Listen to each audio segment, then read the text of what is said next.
Você não precisa ser nenhum gênio da ciência para saber que a radiação causa efeitos devastadores no corpo humano. O problema é que nem sempre conhecemos bem esses efeitos e durante algum tempo negligenciamos totalmente os seus perigos.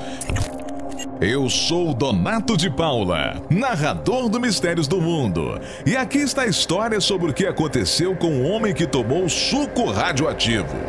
Se você gostar do vídeo, não se esqueça de deixar o like, se inscrever no canal Mistérios do Mundo e ativar as notificações.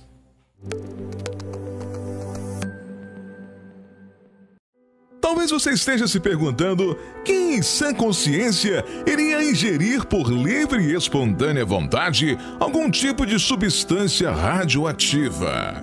Mas saiba que antigamente isso era até um tanto comum. Ainda no século XIX, o francês Henri Becquerel foi o primeiro cientista a falar sobre as propriedades radioativas do urânio. E alguns anos depois, descobriram que o polônio, o rádio e o tório também tinham essas características. Mas no começo ninguém desconfiava que a radiação ionizante pudesse fazer tão mal para a nossa sociedade. Caso você não saiba, essa radiação pode arrancar elétrons dos átomos ou moléculas, colocando em risco todo o nosso corpo porque o DNA, que constitui os cromossomos do núcleo das células, é danificado a partir desse efeito. Mas antes que as pessoas desconfiassem que era possível desenvolver câncer por conta da radiação, substâncias ionizantes eram usadas como medicamentos e comercializadas normalmente. Uma vítima dessa indústria mortal foi o atleta e socialite norte-americano Eden Byers, famoso jogador de golfe. Ele sofreu uma lesão grave após cair da cama no trem em que viajava, e isso fez com que ele tivesse seu desempenho atlético prejudicado, o que afetou sua autoestima. O médico receitou um remédio novo, um tipo de bebida chamado Raditor.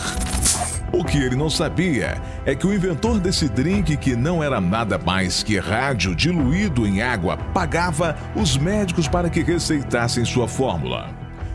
Seja por coincidência ou por placebo, a bebida mortal até aliviou as dores do ex-atleta, mas ele nem imaginava o que viria depois.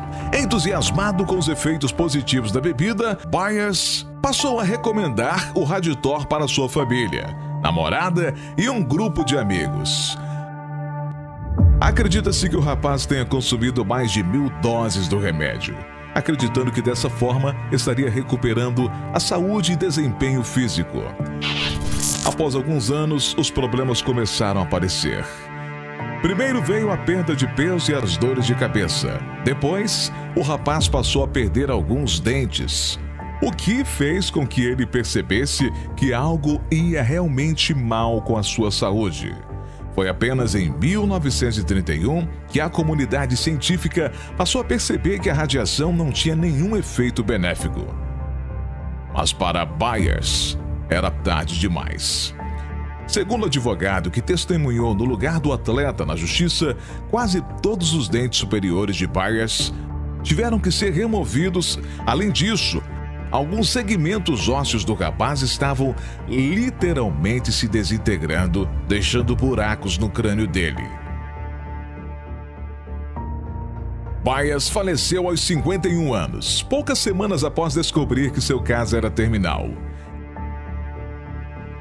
Ele teve que ser enterrado em um caixão de chumbo para evitar que a radiação acabasse sendo liberada para o solo.